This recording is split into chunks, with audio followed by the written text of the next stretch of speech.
चलिए देखिए, नवोदय में इस बार प्रतिशत सिलेबस से हट गया है। तो जब प्रतिशत हट गया है तो जो लाभ हानि का सवाल है वो इस टाइप से पूछ सकता है। ठीक है ना, इसमें प्रतिशत का कोई जिक्र नहीं किया गया। सवाल देखिए, कह रहा है कि एक वस्तु को 500 में बेचने पर हानि होती है। कोई वस्तु है, उसको 500 रुपए में बेचा जा रहा है तो हानि हो रही है, यानी कि घाटा हो रहा है। मतलब ठीक है।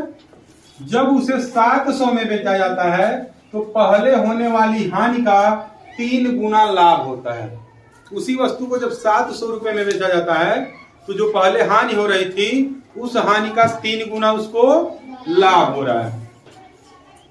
तो उस वस्तु का क्रय मूल्य क्या होगा, यही बताना है।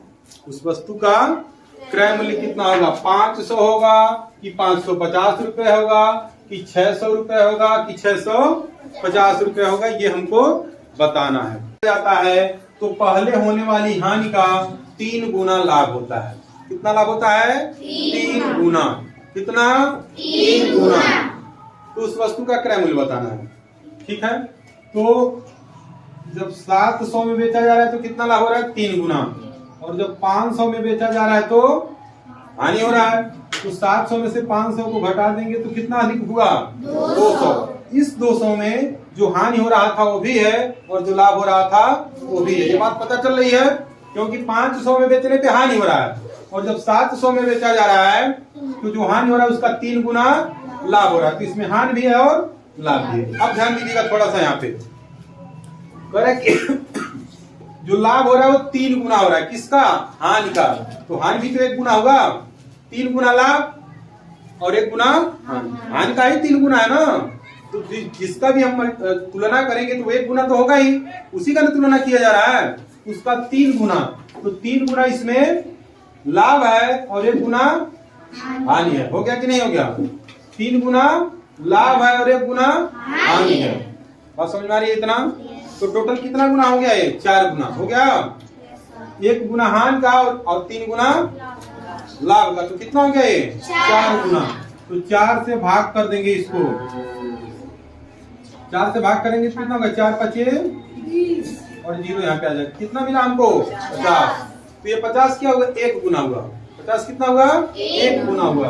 50 जब 1 गुना हुआ तो 3 गुना लाभ हो रहा था, तो 50 गुणे 3 बराबर 150।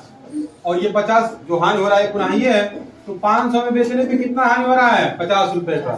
तो 50 रुपए उसमें जोड़ देंगे तो कितना हो जाएगा, 550 और 150 का लाभ हो गया ना, 3 गुना। ये जो हानि हो रहा था 50, उसी का 3 गुना है कि नहीं है 150, तो उसका 3 गुना लाभ हो जा रहा है। तो जब 550 में 150 को हम जोड़ेंगे तो कितना हो जा रहा है, 700, यानी कि 700 में बेचने पे 150 का लाभ हो रहा है। तो उसका जो हानि हो रहा था उसका कितना है, वो 3 गुना है। तो अगर हम चाहें तो इसको आसानी से भी लगा सकते हैं, करें कि उसका 3 गुना लाभ हो रहा है। तो 3 गुना जो लाभ हो रहा है, तो जो हानि हो रहा है उसका हो रहा है। किसका लाभ हो रहा है, जो हानि हो रहा है उसी का 3 गुना लाभ हो रहा है। तो जो हानि हो रहा है उसको हम 1 गुना मानेंगे, स्वाभाविक है।